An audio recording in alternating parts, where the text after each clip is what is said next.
बिस्मिल्लाहिर्रहमानिर्रहीम, अस्सलाम वालेकुम। विनस स्पोर्ट्स के साथ आपका मेज़बान शहजादा मोइन हाजिर है। ईद का दूसरा रोज़ है, तमाम अहले वतन को बहुत बहुत मुबारक हो। और पहले रोज़ की तरह दूसरे रोज़ भी आज हम आपके साथ स्टूडियो पे मौजूद हैं, ईद की खुशियाँ आपके साथ शेयर कर रहे हैं। और इसी तरह आज भी हमारे साथ है, जिस तरह पहले दिन हमारे पास मेहमान थे तो दूसरे दिन भी आज हमारे साथ मेहमान है। गुलाम यासीन साहब हमारे साथ यहाँ तशरीफ़ रखते हैं, सिंध कबड्डी एसोसिएशन के ये सदर हैं। उनके साथ साथ सुल्ताना तबस्सुम साहिबा हमारे साथ यहाँ पर तशरीफ़ रखती हैं, सोशल वर्कर हैं। इनसे भी आज बहुत कुछ बात भी करेंगे और वो बातें भी करेंगे जो पूरे रमज़ान ये करती है चली आई हैं। और ईद किस तरह गुजारा पहले दिन, वो भी आज हम इनसे डिस्कस करेंगे कि किस तरह उन्होंने पहला दिन गुजारा। और दूसरे दिन आज हमारे साथ स्टूडियो पे यहाँ मौजूद हैं, लेकिन अब तो शाम का औकात है और इसमें सुबह से लेकर शाम तक ये क्या करती रही हैं वो ज़रूर हम इनसे जानेंगे। गुलाम यासीन साहब की तरफ पहले चलते हैं। गुलाम यासीन साहब, सबसे पहले तो बहुत बहुत आपको ईद मुबारक हो, ईद का दूसरा रोज़। जिस तरह हम लोगों को खुशियाँ बांटते हैं ईद के दिनों में, हमारी कोशिश यही होती है कि वो लोग जो अपनी बहुत ज़्यादा गुर्बत से, मैं समझता हूँ कि तंग आकर बहुत से ऐसे इक़दामात कर लेते हैं, आप समझते हैं कि ईद के दिनों में कम से कम हमें उन पर नज़र ज़रूर रखनी चाहिए? बिस्मिल्लाहिर्रहमानिर्रहीम। आज ईद का दूसरा दिन है। सबको मेरी तरफ से दिल की गहराई से ईद मुबारक। शहजादा मोइन, आपको और आपकी पूरी टीम को स्पेशली तौर इस ईद ट्रांसमिशन पे दिल की गहराई से ईद मुबारक। और माह रमज़ान में जिस तरह आपने बहुत से इवेंट्स किए और अपनी जफाकशी दिखाई और साथ में आपने प्रूफ किया कि रमज़ान शरीफ में भी, मुक़द्दस महीने भी आप इंसानियत के लिए काम कर रहे हैं और अल्हम्दुलिल्लाह आपने किया है। रही बात कि वो जो ईद का पहला दिन होता है वो तो हमारे ख़ानदान के लिए होता है, अपने लिए होता है और छोटे बड़े सब आ जाते हैं। टाइम ही नहीं मिलता, पता ही नहीं चलता था कब हमारी सुबह हुई कब शाम हुई। आज हमारा सेकंड डे था और अल्हम्दुलिल्लाह सुबह से लेके हम निकले। अच्छा, कुछ हमारी अपनी ही एसोसिएशन या अपने दोस्तों की जो गैदरिंग थी उसमें हम निकले और उन लोगों को, उन हमारे ख़ास तौर पे शहजादा मोइन साहब, उन स्पेशल लोगों को हम नहीं भूलेंगे जो हमारे राह तक रहे होते, हम उनके पास गए। मैंने पहला सवाल यही किया है आपसे गुलाम यासीन साहब, है कि जज़ाकल्लाह, बहुत अच्छा। बिल्कुल। और हम गए, हम उन दोस्तों से जाके मिले, उन बच्चों से मिले, क्योंकि अल्लाह ताला ने उनको डिसेबल किया है तो इसका मतलब ये नहीं है कि हम भी उसको अपनी नज़र में डिग्रेड करें। नहीं, वो हमारे आंखों के और सर के ताज हैं। अल्हम्दुलिल्लाह हम उनके पास गए, उनसे मिले, काफ़ी देर बैठे और वहाँ पे उन्हीं के खुशियों में शामिल होकर उनके घर वालों की बनी हुई सोवियाँ जो होती है ना, वो हमने मीठी में खाई और उनके बच्चों को हमने ईदी दी और वो बहुत खुश हुए, कह रहे हैं कि नहीं, ये सर आपको लेके मेहरबानी कि आप तशरीफ़ लाए और हमारी खुशियों को आपने अच्छा गुलाम यासीन साहब, बड़ी अच्छी आप बात कर रहे हैं, लेकिन मैंने आपसे पहला सवाल इसीलिए किया था क्योंकि मैं जिस तरह मैंने देखा ना, Pakistan wheel chair cricket team के उन खिलाड़ियों को जो पाकिस्तान को रिप्रेजेंट कर चुके हैं, पाकिस्तान के लिए ट्रॉफी लेकर आ चुके हैं, लेकिन उनका हाल जो मैंने देखा है ना पिछले चंद दिनों के अंदर, जो इससे कबल, मैं समझता हूं कि इसमें सिंध गवर्नमेंट को अपना रोल अदा करना चाहिए उन पाकिस्तान क्रिकेट टीम के व्हील चेयर के प्लेयर्स के लिए, जहां पर सिंध गवर्नमेंट बहुत से इक़दाम कर रही है स्पोर्ट्स के हवाले से। मैंने बाज़ दफ़ा ये भी अपने प्रोग्राम में कहा है कि जिस तरह सरदार बख्श महर साहब को मैं क्रेडिट देता हूँ कि वो बहुत ज़्यादा स्पेशल लोगों के लिए काम कर रहे हैं, स्पेशल गेम्स का इनेकाद कर रहे हैं, तो वहाँ पर इन खिलाड़ियों को कम अज़ कम मद्देनज़र रखना चाहिए जो पाकिस्तान को रिप्रेजेंट करते हैं, पाकिस्तान के लिए ट्रॉफी लेकर आते हैं, पाकिस्तान के सब जलाली परचम को लहराते हैं। तो इस पर मैं ज़रूर, क्योंकि आप सिंध गवर्नमेंट से वाबस्ता हैं गुलाम यासीन साहब है, तो क्या कहेंगे रोल यहाँ पर सरदार बख्श महर साहब को, अब्दुल हलीम लाशारी साहब को भी अदा करना पड़ेगा? जी शहजादा मोइन, बिल्कुल सही बात की आपने, लेकिन आप थोड़ा सा अगर पीछे चले जाएं ना, चाहे हम डिसेबल क्रिकेट की उस टीम को जिसको लीड करके डॉक्टर अस्मा शाह श्रीलंका गई थी और अल्हम्दुलिल्लाह ये हमारे लिए प्राउड है कि हम इंडिया को हरा के वापस आए।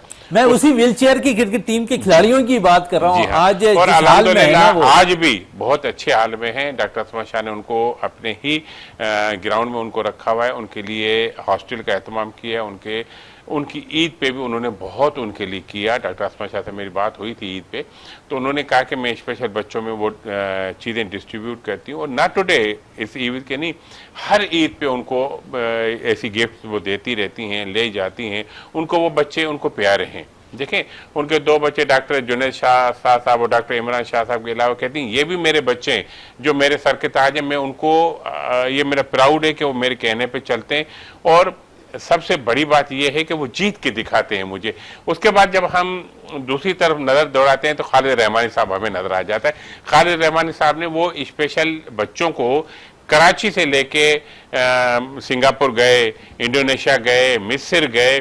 अच्छा, सबसे बड़ी बात यह कि हमारा ये जज्बा है, जज्बा जुनून जिसको कहें, वो हमारे नौजवानों के अलावा हमारे स्पेशल बच्चों में है। अच्छा, हमारा मुकाबला भी वर्ल्ड वाइज या फिर कुरानदाजी में इंडिया से ही निकलता है और हम इंडिया को हरा के आ जाते हैं। चले इंडिया ये को बहुत हरा हमारे के आ जाते हैं। इस पे पॉजिटिव बात है। मज़ीद गुफ्तगू रहेगी हमारी आज यहाँ पर अपने शो के अंदर ईद के दूसरे रोज। और सुल्ताना तबस्सुम साहिबा हमारे साथ मौजूद हैं, सोशल वर्कर हैं, और हमने थोड़ा सा मौजू यहाँ पर हम जो है ऐसा लगता है कि हम सीरियस की तरफ चले गए। हालांकि ईद के दिन है, खुशियाँ बांटने का दिन है। और सुल्ताना तबस्सुम साहिबा, किस तरह आपने पहला दिन गुजारा, आज दूसरा रोज़ है, किस तरह अपनी फैमिली के साथ आपने आज का दिन गुजारा है? थैंक यू शहजादा साहब, और ईद मुबारक आपको। मुबारक। और पहला दिन आपको पता है घर पे सारे मेहमान, अब हमारे यहाँ थोड़ा सा फैमिली ट्रेंड ये है कि मेरी मदर चूँकि बड़ी हैं सब में, तो वो सारे लोग हमारे यहाँ पहले दिन आते हैं। और दूसरा दिन हमारा ये होता है कि फिर हमें अपने रिश्तेदारों में जाना होता है, स्पेशली आज दूसरा दिन है, आप कहाँ गएंगी ये बताएं? सुबह से लेकर शाम में तो आप यहाँ पर मौजूद हैं। दूसरा दिन हमारा फुप्पो डे होता है। अच्छा, यहाँ आई तो इससे कबल फुप्पो डे में आप घर वालों से थोड़े से जो है ना, जब घर से निकली हैं तो क्या बताकर निकली हैं कि अब मैं शो पे जा रही हूँ और थोड़ा सा टाइम लगेगा? तो लोग थोड़ा सा नाराज भी हो जाते हैं, फैमिली के लोग है कि आज का दिन है, घर पे गुजारने के दिन है 3 दिन, लेकिन आप जो है असल में हमारा ना शेड्यूल हुआ हुआ है कि फर्स्ट डे हमारे यहाँ सबने आना है, सेकंड डे हमने फुप्पो के यहाँ जाना है, और जो थर्ड डे बचा है वो फिर बाकी के रिश्तेदारों के यहाँ जाना है। कल हम बाकी के रिश्तेदारों के घर फिर बिजी होंगे। आज सुबह से ये था कि हम अपनी फुप्पों के यहाँ थे, और हमारे यहाँ एक घर में अम्मा ने हमारी थोड़ा सा एक ट्रेंड रखा हुआ है कि वो जैसे किसी ज़माने में जब वो बेटियां बिहार के जाती थी और उनके यहाँ चीज़ें जाती थी लाइक मिठाई, सवैयाँ, दूध, ये इस तरह की सारे ड्राई फ्रूट, तो वो पूरा एक पैक बनवाती हैं वो हमसे, और हमारी एक ही फुप्पो हैं, तो वो सारा सामान जो है वो जैसे आज हमारी फुप्पो माशाल्लाह उनके पोते पोतियाँ हैं, नवासे नवासियाँ हैं माशाल्लाह से, लेकिन वो जो पहले दिन जिस तरीके से हमारी दादी हुजूर भेजा करती थी, उसी तरह से हमारी अम्मा हुजूर भी वो सारा बना के उनके लिए चूड़ियाँ, मेहंदी, उन सब के साथ जो है वो उनको हम देकर आते हैं। और अच्छा, देकर आते हैं। चले, पहला दिन तो आपने घर पे जो गुजारा है उसमें, क्योंकि अक्सर हम देखते हैं कि घर के अंदर पहले दिन बहुत से जो डिशेज होते हैं वो स्पेशल बनाए जाते हैं, जो शीर खुरमा स्पेशली। अच्छा, आपको शीर खुरमा पसंद है। हाँ। और अगर नमकीन में बात कर लूँ तो कौन से? बिरयानी, क्योंकि अक्सर हम देखते हैं बिरयानी बहुत ज्यादा लोगों को पसंद होता है। नहीं, जब शीर खुरमा सर्व होता है तो उसके साथ हमारे यहाँ वो ट्रेंड है वो उसका शामी कबाब का। अच्छा, तो वो शामी कबाब होते हैं, शीर खुरमा और शामी कबाब। वो जो भी आता है तो उसको पता होता है कि डिश में ये 2 चीजें तो लाजमी होंगी, एक शीर खुरमा और एक शामी कबाब। चले, उसके बाद बच्चों का सिलसिला जारी रहता है सुल्ताना तबस्सुम साहिबा। और बच्चे जो ईद में जो आपको सबसे ज्यादा तंग करते हैं ना, आपको पता है किस चीज पे तंग करते हैं? वो किस तरह आप हैंडल करती हैं? ये मैं बिल्कुल नहीं हैंडल करती, इसमें मैं बहुत समझदारी का मुजाहरा करती हूँ। ओवर टू अम्मा हुजूर। अच्छा, वो तो अम्मा हुजूर की तरफ चली जाती हैं, और ये सारी किफ़ायत शारी जो है ना अम्मा हुजूर तक इन्होंने ट्रांसफ़र कर देना है। और जहाँ पर अम्मा हुजूर की बात की जाए ना, तो अगर घर पे सबसे जो बड़े होते हैं ना, उनका फ़र्ज़ ही यही है, जिस तरह ये यहाँ पर सुल्ताना तबस्सुम साहिबा कह रही हैं कि बड़ों के हाथ से ईदी लेने का मज़ा ही कुछ और होता है। यहाँ पर गुलाम यासीन साहब आपकी तरफ आऊँ, और सिलसिला जिस तरह ईदी का चला, आपसे भी यही कर लेते हैं, ईदी पे सिलसिला की शुरुआत करते हैं कि कहाँ से आपने ईदी का सिलसिला शुरू किया? भाई, ईदी का सिलसिला तो हमारे अपने छोटे हूँ से शुरू हुआ है, क्योंकि मेरे बेटे माशाल्लाह जवान हैं, लेकिन अल्हम्दुलिल्लाह जो मेरे भतीजे हैं उनकी जो आमद है, और उसके साथ जो मेरे भांजे हैं उनकी जो आमद है वो भी बहुत क्योंकि ख़ानदान में मैं ही सबसे बड़ा हूँ, और एक मेरे चचा साई हैं मिस्टर अरबार मंसूर साहब, वो बड़े हैं, मैं उनसे ईदी लेता हूँ, बाकी सब मुझसे ईदी लेते हैं। यानी बड़ा का रोल आपके घराने में भी है? जी हाँ, अल्हम्दुलिल्लाह ये कबायली सिस्टम है, और सिर्फ शहर में कबायली नहीं, यहाँ हमारे कराची शहर में भी जो बड़ा कबायली सिस्टम की आपने थोड़ी सी बात बात की को तो कबायली सिस्टम पे ये भी हमें बताते कि डिशेस पे क्या कबायली आप लोग रख रहे होते हैं पहले दिन, दूसरे दिन, तीसरे क्या दिन। बात है। अच्छा, पहले दिन तो हम सवियाँ, शीर खोरमा, जैसे अभी मैडम सुल्ताना ने कहा, दैट्स ट्रू, शीर खोरमा चलता रहता है। साथ साथ जो हमारे पास स्पेशल ट्रेडिशन डिश है वो सेवियों के साथ, वो सेवियाँ जो हाथ की बनाई हुई होती हैं, जिसमें गुड़ में जो मिठाई होती है वो डाली जाती है, देसी घी डाला जाता है, उसके बाद होती है भूसरी। सर देसी घी का रिवाज है अभी हाँ, भी हाँ, या हम अल्हम्दुलिल्लाह। तो देखते हैं कि अब तो नहीं। 2 नंबर ही घी बहुत ज्यादा नहीं आ गया। नहीं, ये गांव से हमारा स्पेशली आता है और वही घी, उसकी खुशबू अपनी होती है। यहाँ लोकल जो क्रीम वाला दूध है ना, घी है, उसकी अपनी खुशबू है, लेकिन वो जो हमारे गांव से आता है ना, उसका ये मजा है। चले सुल्ताना तबस्सुम साहिबा इस पे कह रही हैं कुछ। ये जो जिस चीज की बात करें ना, देसी उसको प्योर उर्दू में कहते हैं कीमामी सवैयाँ। कीमामी सवैयाँ, देखो उर्दू में। You are right, you are right, लेकिन Pure उर्दू हमारे में पास जो कहते हैं। सवें है ना, वो हाथ से मशीन से बनती हैं।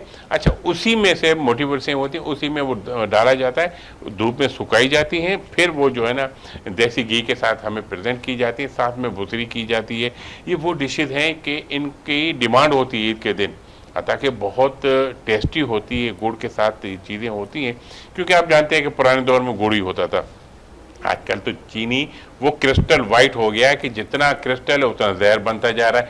तो हमारे पहला दिन जो है ना हमारे बहुत मीठा जाता है, अच्छा जाता है, हर जगह पे जाते हैं, बहनों के पास जाते हैं या फिर अपने चीनी का जिक्र किया तो मुझे याद आ गया चीनी के हवाले से। रमज़ानुल मुबारक में कमिश्नर कराची ने और बाकायदा मेयर कराची ने एक जो लिस्ट जारी की थी, उस पर 130 रुपये लिखा गया था चीनी का। लेकिन जितने भी हमने मार्ट या दीगर जगहों पर विज़िट किया तो मैंने देखा कि 180 रुपये किलो वो चीनी जो है फ़रोख्त होता हुआ दिखाई दे रहा था। रमज़ानुल मुबारक में मैं ज़रूर आपसे ये बात करना चाहूँगा, क्योंकि आप सोशल वर्कर भी हैं, कि हम अपने मुल्क के अंदर ऐसा क्यों रुझान ट्रैक बना लेते हैं कि जो चीज़ें गवर्नमेंट भी एक शेड्यूल जारी कर देता है कि ठीक है इस रेट पर आप बेचें, लेकिन दुकानदार हजरात उससे बढ़कर बेच रहे होते हैं। आप समझती हैं कि रमज़ानुल मुबारक में कम अज़ कम ऐसा नहीं करना चाहिए? अगर आप ओवरऑल वर्ल्ड वाइड ट्रेंड देखेंगे ना, तो हर जगह चीज़ें सस्ती हो जाती हैं, हमारे यहाँ हर चीज़ महंगी हो जाती है। अच्छा, एक तो महंगी होती है, दूसरा इस पे कोई बात नहीं करता। अगर वो 180 रुपये किलो दे रहा है, मैं आप हम सब जाएंगे खामोशी से 180 रुपये किलो उठाएंगे और आ जाएंगे। कोई ऐसा कोई नंबर नहीं है, कोई ऐसा कोई मरकज़ नहीं है जहाँ पे उसकी कंप्लेन हो सके। नहीं, देखिए कंप्लेन करने के लिए बाकायदा कमिश्नर कराची ने नंबर दिया हुआ है, आप उसके शीट्स देखें, लेकिन हमने कोशिश ही नहीं की, हमने कोशिश गलतियां तो लोगों की भी हैं इसमें। हमने कोशिश नहीं की, हमने बढ़ावा दिया, उनको बढ़ावा मिला, पहले एक ने किया, दूसरे ने किया, वही ना टेस्ट मैच खेला, उसके बाद उन्होंने कहा ये हमारा पैदाइशी हक है, हम जो करें हमें कोई नहीं रोक सकता, वो उन्होंने फिर स्टार्ट कर दिया। तो आवाज तो कोई तो उठाएगा, आवाज उठानी चाहिए, आवाज उठानी चाहिए, कोई तो उठाएगा। अच्छा, आवाज उठाने से याद आया मुझे, क्योंकि आप बाकायदा जो है दरख्तों को भी लगाने का सिलसिला आपने लास्ट टाइम रखा हुआ था जब मेरे पास आप शो पे आई थी, तो ये सिलसिला अब किस तरह चल रहा है या थोड़ा सा ब्रेक लगाया है आपने, और सिलसिले को कब से दोबारा आप इसको आगाज़ करेंगे? अच्छा, मैं आपको बताती चलूँ, सर्दियों में पौधे ज़रा मुश्किल से सर्वाइव करते हैं, ठंड की वजह से, मौसम चेंज होता है, ड्राई वेदर होता है। तो हम जो स्टार्ट करेंगे 1 अप्रैल से हमारा वापस से स्टार्ट हो जाएगा। मार्च है, रमज़ान है, वैसे तो हमें रमज़ानों में करना था, लेकिन वो कोई फिजिबिलिटी उसकी बनी। ईद आ गई है, ईद के फौरन बाद, ईद के फौरन बाद से अब तो मौसम ही मौसम है। आप अभी लगाना शुरू करेंगे तो जो जून जुलाई की बारिशें होंगी वो उसमें वो बहुत अच्छा हमें ग्रो मिल जाएगा, वो अच्छा उसकी नशोनुमा हो सकती है। तो हम इंशाल्लाह जैसी ईद ख़त्म होगी तो ईद के बाद हम वापस से चलें ईद के बाद वापस इस सिलसिले को शुरू करेंगे। सुल्ताना तबस्सुम साहिबा, और सुल्ताना साहिबा थोड़ी सी बात है घूमने फिरने की भी कर लें, क्योंकि अक्सर हम देखते हैं कि पहले दूसरे दिन तो आपने कहा फुप्पू डे है, फुप्पू डे के बाद आप यहाँ पर मौजूद हैं, तीसरे दिन क्या प्लानिंग रहती है? तीसरे दिन आज के दिन ही जो है, अभी जैसे मैं घर जाऊंगी तो पता लग जाएगा कि कल का प्लान क्या है, क्या हमने कहीं जाना है या किसी ने आना है। तो यूजुअली ये होता है कि एक ग्रैंड फैमिली दावत हो जाती है, सब एक जगह जमा होते हैं, हम सारे एक जगह जमा होते हैं, क्योंकि देखें आप कराची जैसे शहर में हम रहते हैं तो एक दूसरे से मिलना मिलाना ज़रा मुश्किल हो जाता है। आप यहाँ से शारा फैसल क्रॉस करें तभी आपको आधा पौन घंटा लग जाएगा, इतनी तकलीफ़ है आजकल इस शहर में। तो सेकंड डे ये होता है कि किसी एक जगह जहाँ पे बुज़ुर्ग हैं, यूजुअली ये होता है कि वो फिर से ये होता है कि अम्मी चूँकि हमारी बड़ी है, या फिर कोई एक हमारा रिलेटिव वो डिसाइड कर लेता है कि जी आज हम सारे यहाँ इकट्ठे होंगे, तो फिर वो अच्छा, हम बहुत सारे सी इकट्ठे जगहों होते में हैं। मैं ये भी देखता हूँ सुल्ताना साहब कि फैमिलीज जो है मुख्तलिफ शाराओं पे जो रेस्टोरेंट्स खुले हुए हैं तो वहाँ भी तरजीह देते हैं ज़्यादा ईद के दिनों में। आप समझती हैं कि बजाय इसके कि उन जगहों पे जाके जिस तरह आप कह रही हैं कि फैमिलीज घर के अंदर एक गेट टुगेदर हो जाता है, तो वो ज़्यादा बेहतर रहता है, या आप समझती हैं कि रेस्टोरेंट्स पे जाकर जो बाहर देखें, जो हमारा फैमिली ट्रेंड है, अगर मैं अपनी बात करूं तो मैं खुद बहुत अच्छी कुक हूं इस मामले में, और मुझे बड़ा मज़ा आता है जब मेरे घर आए। पसंदीदा चीज़ क्या बनाती हैं आप बताएं? घर के फैमिलीज अच्छा, में जिसको सबसे ज़्यादा पसंद हो वो चीज़ आप उनके सामने रख देती हैं ईद के कीमा। दिनों?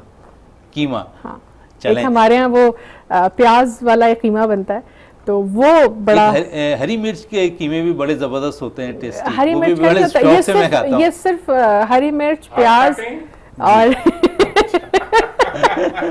बड़े शौक से मैं खाता हूँ। तो और फिर मेरी भी आप मैं दोनों और ये invited कह रहा हूँ कि मेरी साली बड़ी जबरदस्त है, हरी मिर्च से कीमा बनाती है, और स्पेशल जब भी वो बनाती है मेरे लिए स्पेशल शिमला मिर्चों का। शिमला ऑफर किए, नहीं, मुझे हरी मिर्च ऑफर किया आपको।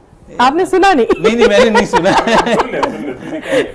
कल आप दोनों इनवाइटेड हैं उस कीमे चलिए, के शो लिए। के बाद तो जरूर, और कल इनवाइटेड के तौर पे बात हो रही है, तो गुलाम यासीन साहब को मैं अभी इसी प्रोग्राम में ईद के दूसरे दिन ही तीसरे दिन की भी ऑफर देता हूं कि कल वो मेरे शो पे तीसरे दिन मौजूद हैं गुलाम यासीन साहब, और बात हो रही है कि ईद को एंजॉय करने की और एक दूसरे से मिलने मिलाने की। तो आप जिस तरह आप इंटीरियर से ताल्लुक़ रखते हैं, तो किस तरह आप अपनी फैमिली के साथ इंटीरियर का रुख करते हैं ईद के दिनों में, या फिर वो लोग यहाँ आ जाते हैं कराची? शेरा साहब, बात सिर्फ इतनी है कि खुशियाँ हमसे बहुत रूठ गई हैं, बहुत दूर तक चली गई हैं। अच्छा, उसको लाने के लिए फिर हमें अपनी स्ट्रगल करनी होती है। अच्छा, स्ट्रगल यूँ होती है कि आज हमारा दूसरा दिन है, कल हम हैदराबाद निकल जाएंगे अपने रिश्तेदारों गाँव। लेकिन मेरे प्रोग्राम के बाद जाइएगा, मैंने आपसे प्रॉमिस ले लिया है कि शाम कल को आप जाए, शाम में मेरे पास शो पे आपके होंगे, बाद उसके बाद। प्रोग्राम, तीसरे प्रोग्राम करके आपके साथ ईदी करके मुबारक करके फिर हम जाएंगे, क्योंकि 2-3 दिन फिर वहाँ रहेंगे। एक्चुअली वहीं पर ही हमारे जो गांव के लोग हैं, हमारे रिश्तेदार हैं, अच्छा, वो इस उम्मीद पे होते हैं कि अब कराची के ये लोग आएंगे, हमारे साथ मिलेंगे, फिर हमारी उनके साथ गेट टुगेदरिंग होती है, फिर बैठ जाते हैं, फिर कुछ न कुछ पक जाता है। पकने के मुराद ये है कि हमारे पास वहाँ होती है देग। अच्छा, वो देग वो होती है कि उस देग का टेस्ट जो है ना, वो बड़ा कई दिनों तक हमारे मुंह पे आ जाता है, उसका स्वाद आ जाता है। वो गोश्त के हिसाब से वहाँ की जो कुक है ना हमारे गांव वाले, वो स्पेशली उसको देख के स्पेशलिस्ट है। अच्छा, वो बनाते हैं, उसमें फिर टेस्ट फिर छोटे बड़े। अच्छा, दूसरे हमारे मोबाइल में तो हमारे तकरीबन रिश्तेदार हमारे साथ कनेक्टिंग हैं ही हैं, लेकिन हम कोशिश कर रहे हैं कि हम उनके साथ फेस टू फेस मिलें। फिर उन्हीं के जो दोस्त जिनके साथ हम ईद मिलते हैं, अच्छा, फिर वो ईद की जो तस्वीर हैं वो गाहे बगाहे चलती रहती हैं। इनसे फीलिंग होती है कि हम अपने रिश्तेदारों में आज भी मौजूद हैं, इसलिए हम अपने गांव जाते हैं, गांव वालों से मिलते हैं, छोटे बड़े सबके साथ गपशप चलती रहती है। एक जहन से थोड़ा सा वो जो टेंशन या मसरूफियत के जो लम्हात होते हैं उनको साइड करके हम अपने अपने हिस्सों की खुशियाँ वहाँ पे बांटते हैं। कुछ खुशियाँ उनसे लेते हैं, कुछ हम उनको देते हैं। इसी तरह ये दिन हमारे खुशियों में सेलिब्रेट हो चलें, खुशियों में ये दिन सेलिब्रेट करते हुए नज़र आते हैं गुलाम यासीन साहब। और सुल्ताना तबस्सुम साहब, मैं आपसे ये ज़रूर पूछूंगा, क्योंकि आपने अभी कुछ देर कबल कहा कि जो ईदी का मामला है वो अम्मा जी के हवाले आप कर देती हैं, लेकिन बचपन में आप जब ईदी लेती थी तो उस वक्त की ज़रा सूरत हाल बताएं कि कितने आप जो है लोगों से, जो खासकर अपनों से, किस तरह आप उनके जेबों से पैसे निकलवाती थी? छोड़ती मैं अभी भी नहीं हूँ। अच्छा, छोड़ती अभी भी नहीं है आप? यानी अम्मा हजूर तक इन्होंने अपने से छोटों को ट्रांसफर कर दिया, और लेकिन अपने हिस्से की ईदी लेना ये किसी को नहीं छोड़ती है। exactly. तो ये सबसे पहली ईदी आपने जब बचपन में थी, कुछ याद है कि किस तरह आपने ली, किसने दी आपको? सबसे पहले तो मेरे जब फादर हयात थे तो सबसे पहले वो ईदी देते थे, उसके बाद दूसरा हमने ठिकाना करना होता था अम्मी की तरफ कि अब अम्मी से लेना है, और उसके बाद फिर हम इंतज़ार करते थे कि अब दरवाज़ा नॉक हो। अच्छा, ये भी रिवाज था पहले, अब तो ये रिवाज थोड़ा सा कम हो गया। हम देखते हैं कि जो मोहल्ले में होते थे वहां पर भी जाना या उनके घर से आकर ईदी बटोरना का एक सिलसिला रहता था, लेकिन ये सिलसिला अब शायद हम समझते हैं कि बहुत ज्यादा बिजी लाइफ हो गई, थोड़ा सा कम हो गया, लेकिन अभी भी है जहाँ पे पुराने लोग हैं वो अभी भी फॉलो करते हैं वो। तो वो सिलसिला अभी चले भी है। फॉलो करते पुराने लोग भी इस पे मजीद और गुफ्तगू के सिलसिले को जारी रखेंगे, लेकिन इस वक्त मुझे ब्रेक के लिए कहा जा रहा है। ब्रेक से वापस आते हैं तो गुफ्तगू को मजीद जारी करते हैं।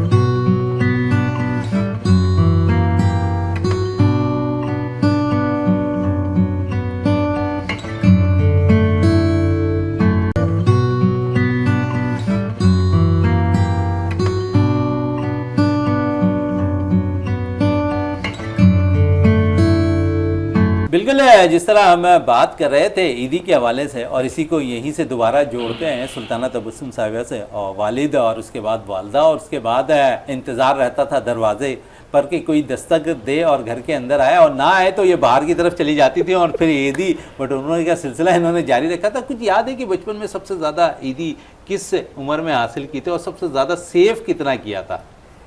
सेव तो मैं सारे करती हूँ, अपना खर्च कभी भी नहीं करती थी, तो वो मैं आज भी करती हूँ कि मैं अपना वाला सारा सेव करके रखती हूँ। उसके बाद में कहती हूँ ये चाहिए, ये लेना है, यहाँ जाना है, सेव मैं आज भी करती अच्छा हूँ। चले, ये तो आपकी तरफ रहा है। गुलाम यासीन साहब, बचपना जी कोई नहीं भूल सकता अपने बचपने को।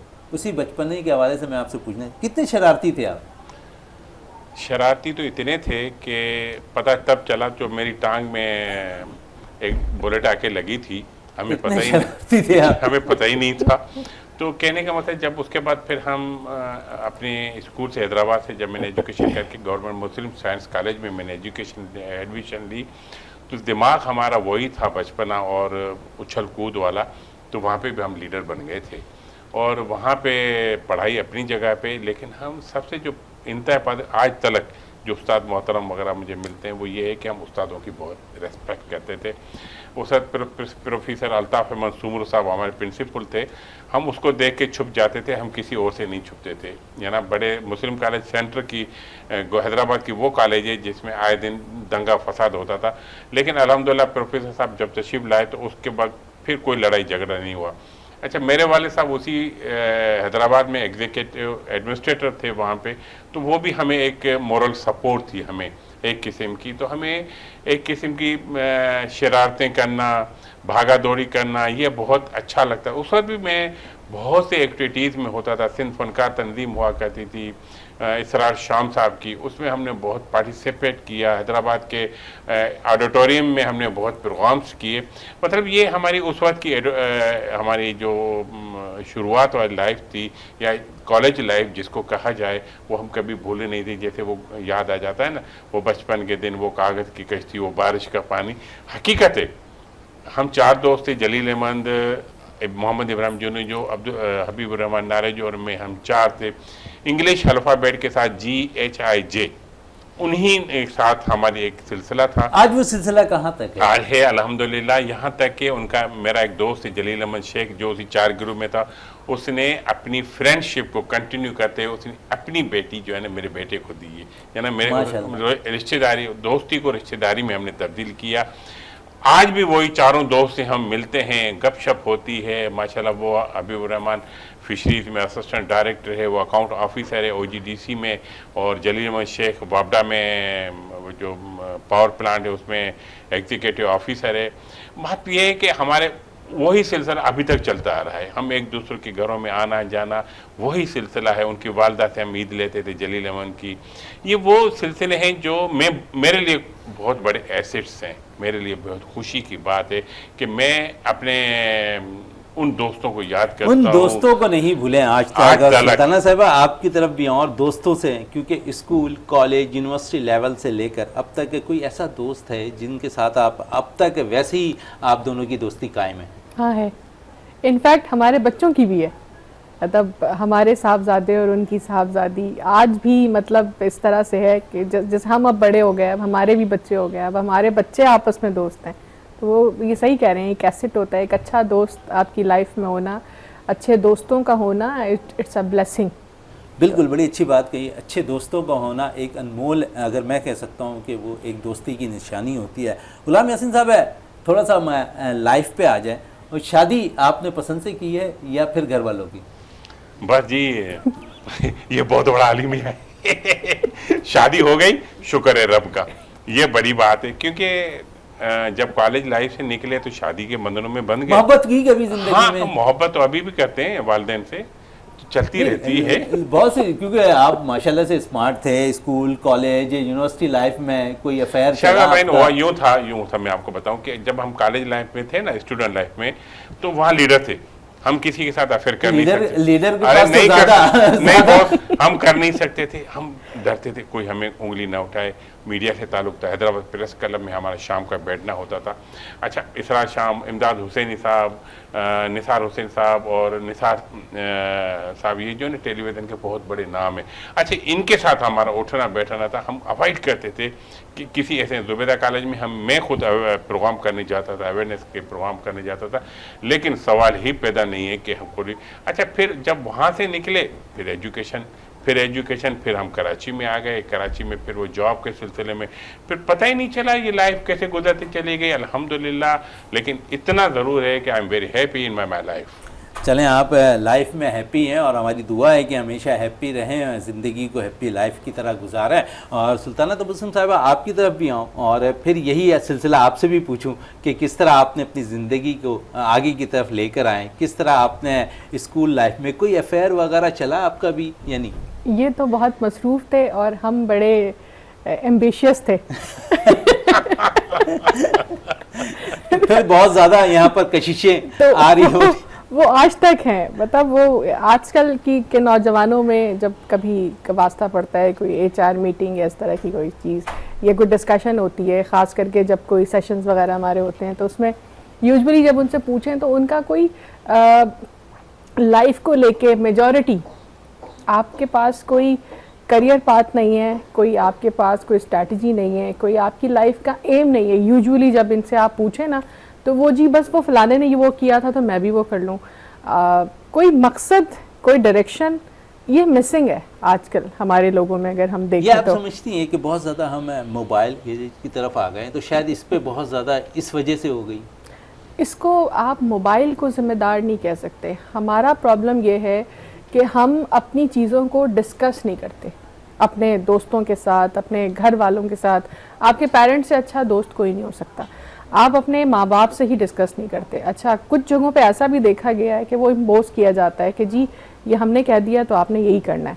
तो जब बात, पता है, बहुत सारी चीज़ें आपकी क्लियर और आपको रास्ता वहाँ नज़र आता है, या चीज़ों की तकमील वहाँ से शुरू होती है जब आप डिस्कस करते हैं, जब आप फोकस करते हैं, जब उस चीज़ को आप सोचते हैं। हमारी लैंग्वेज में अगर आप बात करें तो आप उसको बार बार डिस्कस करते हैं। लाइक उसको हम कहते हैं मैनिफेस्टेशन। आप जब किसी चीज़ को मैनिफेस्ट करते हैं, बार बार सोचते हैं, तो आपका सबकॉन्शियस माइंड एक्टिवेट हो जाता है, आपको वो डायरेक्शन नज़र आना शुरू हो जाती है। आप अभी यहाँ से बाहर निकलें और आप सोच के निकले कि जी मुझे सिटी देखनी है, तो आपको 8-10 सिटी नज़र आ जाएगी, अदरवाइज़ आपको सिटी नहीं नज़र आएगी। यूजुअली आप उसको नोट नहीं कर पा रहे होंगे। तो ये एक बहुत इम्पोर्टेंट, अच्छा, ये चीज़ मेरी लाइफ में बहुत क्लियर थी कि मुझे क्या करना है और मुझे क्या चाहिए, और उससे इम्पोर्टेंट कि मुझे ये क्यों चाहिए। अच्छा, कभी लाइफ में ऐसा फील हुआ है कि मैं किसी चीज़ को हासिल करना चाहूँ लेकिन वो हासिल नहीं हो पाया, तो दुख हुआ था उस चीज़ का? देखें, बीइंग अ ह्यूमन बीइंग कभी कभार होता है, लेकिन अगर वो ना हासिल हो तो एक आज सबको मैसेज देना चाहूँगी कि अल्लाह सुब्हाना व तआला का सबसे पहले शुक्र अदा करें कि वो हासिल नहीं हुआ, क्योंकि आप सिर्फ बेहतर देख रहे होते हैं और वो आपको बेहतरीन देता है। तो बड़ी बेहतरीन बात कही और यहाँ पर उन्होंने, और गुलाम यासीन साहब सिलसिले को यहीं से जोड़ते हैं, और जिस तरह अनमोल इन्होंने बात भी की थी दोस्तों के हवाले से कि सबसे अच्छा दोस्त घर वाले से बेहतर कोई नहीं हो सकता, लेकिन एक अच्छा दोस्त भी आपको अच्छे मशवरे दे सकता है। तो आप समझते हैं कि दोस्तों की बड़ी अहमियत होती है, जिस तरह आपने भी कुछ देर कबल भी कहा। जी बिल्कुल सही है शहराज मीर साहब, दोस्त ही हमारा सरमाया है। अच्छा, वो दोस्त का मतलब ये नहीं है कि आपका कोई फ्रेंड हो या फ्रेंड गर्ल्स मैन या वुमेन हो। वो फ्रेंड आपका वालिद साहब भी हो सकता है, आपका भाई भी हो सकता है, आपका बेटा भी, आपकी बीवी भी, आपकी बहन भी हो सकती है। अच्छा, रिश्ता आपने वो नेक नियति का रखना है। वो नेक नियति का जो रिश्ता होता है, वो जज्बा जो होता है ना, वही आपको अच्छे तरीके ले जाता है। क्योंकि समवन हमारे बिहाइंड, हमारे पीछे कोई ना कोई ऐसा हाथ होना चाहिए, हमारे किसी दोस्त का, हमारे किसी सेंसियर का, हमारे किसी मोहसिन का, कि वो हमें, क्योंकि इंसान खता का पुतला है, बहुत सी खताएं हमसे होती हैं, बहुत से गलत फैसले हमसे होते हैं, लेकिन अगर हम उन फैसलों के पीछे हमारा दोस्त हमें देख रहा होता है, हमें वो बताएगा, हमें समझाएगा कि नहीं ये यूँ नहीं करो, यूँ नहीं करो। जिस तरह हम गाड़ी ड्राइव करते हैं तो फिर हमें अपनी दो आंखें पीछे भी रखनी पड़ती हैं, क्योंकि ड्राइव करते हुए देन एंड देयर डिसीजन लेना पड़ता है। इसी तरह हमें अपने दोस्तों को बिल्कुल रखना चाहिए, लेकिन मैं एक बात ज़रूर कहूँगा, दोस्तों को कभी आजमाएं नहीं, दोस्त हमेशा दोस्त ही होना चाहिए। इंशाल्लाह ताला आपको कहीं भी ओवरऑल दी लाइफ में आपको तकलीफ़ नहीं होगी, क्योंकि दोस्त वो रिश्ता है जो सबसे ज़्यादा महंगा है और सबसे ज़्यादा कीमती और नाजुक रिश्ता है। इसी दोस्त में अगर मिल गया तो गॉड गिफ्टेड है ये आपके लिए। इससे बढ़कर आपको यूँ समझें कि वालिदैन तो हैं, उस्ताद मोहतरम जिसके लिए हम कहते हैं कि वो है, वालिदैन तो हमें इस दुनिया में लाए हैं, लेकिन उस्ताद मोहतरम हमें यहाँ से आसमानों तक पहुँचाने वाला वही शख्सियत हैं। लेकिन साथ साथ वो दोस्त भी हैं जो टेढ़े मेढ़े रास्तों से निकाल के वो दोस्त आपको सीधे रास्ते पे लेके आएंगे। उसमें बहुत से ऐसे भी दोस्त हैं जो अच्छे रास्तों पे लेके जाते हैं, दोस्त ऐसे भी होते हैं जो गंदे रास्तों पे ले जाते हैं। लेकिन आपको अपनी मंजिलें तय करनी है, आपने अपनी चुनना है। चंद दोस्त अच्छे दोस्त हों, जिसके लिए कहा जाता है एक हो, नेक हो, अच्छा ही हो, वो आपके लिए अच्छी मंजिलें, अच्छी खुराक, अच्छी तहजीब, तमन्नुन, पोशाक, आपके लाइफ, आपके बच्चों के लिए वो अच्छी तरबियत गाह है। आपके लिए आपकी उस्ताद की जगह, आपके लिए दोस्त की जगह वो आपका दोस्त है, क्योंकि हम अपने हिस्से का काम तो कर ही रहे हैं, हम अपने हिस्से की लगन शमा भी जला रहे हैं, शमा भी जला रहे हैं। लेकिन उस शमा में अगर दूसरी शमा जलेगी तो रोशनी और बढ़ेगी। वो शमा की दूसरी रोशनी हमारे दोस्त की होती है, वो दोस्त जो खुद ऑलरेडी शमा होता है। और शमा के पीछे परवाने तो आते ही हैं, लेकिन हमें अपनी शमा की वो चाहे मौज बढ़े या आंधी आए, दिए जलाए रखना। और दूसरी बात, किसी चीज़ का दुख हुआ है खोने का लाइफ में? देखें, बात ये है कि मेरा वालिद साहब, अल्लाह उसको जन्नत में जगह अता फरमाए, मेरा बहुत अच्छा दोस्त था। बड़े से बड़ा नुकसान होता, मैं किसी से शेयर नहीं करता था। बाबा साईं से बात कर रहे थे, कहते बाबा साईं ये हो गया, कह नहीं बेटा कोई बात नहीं। अब उनकी डेथ हुई 2018 में, तो मुझे उसका बहुत दुख है, मलाल है। यकीन करें कि मेरे साथ हमेशा मेरे ख्वाब में मेरे साथ होते हैं। ये मेरे लिए बहुत बड़ी बात है। दुख की बात यह है कि वो हम में नहीं है, लेकिन एक लिहाज से दूसरी ये भी होता है कि वो मेरे साथ है। ये मेरे लिए बायस खुशी की बात। चलें, और मैं तबस्सुम साहब से भी यही पूछूंगा कि किसी को दुख है किसी चीज़ को खोने का? Same as my father, my mentor.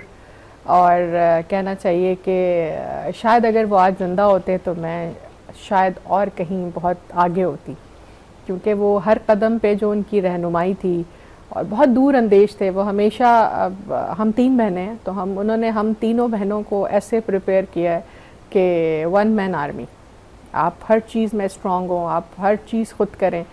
तो वो जो इन्होंने यासीन भाई ने बात की ना, बिल्कुल ठीक कही कि वो अब वो चीज़ मिसिंग है कि मशवरा करें तो किससे करें, और वो मशवरा जो आपको एक फ़ादर दे सकते हैं वो कोई और नहीं दे सकता। इनका माँ बाप का नेमुल बदल तो कोई है ही नहीं ना इस दुनिया में। बड़ी अच्छी बात कही है। और साथ साथ दूसरा रोज़ है तो इंजॉय भी हो रहे हैं, और साथ साथ यहाँ के बाद क्या प्लान है आप लोगों का कि किस तरह आप फैमिली के साथ जाकर एंजॉय करेंगे आज के दूसरे दिन को? मज़ीद अभी घर जाएंगे, और आपको पता है कि फीमेल का फेवरेट काम, आई डोंट नो किसी का है कि नहीं है, बट मेरा फेवरेट काम मेरा किचन होगा। और अब हम बारबेक्यू करेंगे। चले बारबेक्यू करेंगे। यासीन साहब आप? जी, हम तो कोशिश करेंगे यहाँ से जाएं। अच्छा कुछ दोस्त रह गए, हाजी गुलाम साहब रह गए, उनके जाना है, उनसे ईद मिलनी है। और अहमद अली राजपूत साहब बैठे इंतज़ार फरमा रहे हैं। और वो अहमद अली राजपूत, ये भी आप लोगों का एक फैमिली हो गया है। स्पोर्ट्स मेरा फैमिली ग्राउंड। अच्छा, अहमद अली साहब के लिए सबसे पॉजिटिव बात जो मेरे लिए पसंदीदा है, वो कहते हैं अबे आ ना गोश्त खाते हैं। अच्छा, वो मुर्गी नहीं खाते, वो सिर्फ गोश्त खाते हैं। अच्छा, वो गोश्त पका के बैठे हुए, आ जाओ गोश्त। अच्छा, हमारी खालिद रहमानी साहब, अल्लाह उसको खुश रखे, उनके यहाँ भी बहुत सी जो मजहबी त्यौहार होते हैं, वहाँ पे भी उनका बकरे का गोश्त और सिंधी देसी घी जो है उसमें उनकी बिरयानी और बाकी चीज़ें बनती हैं।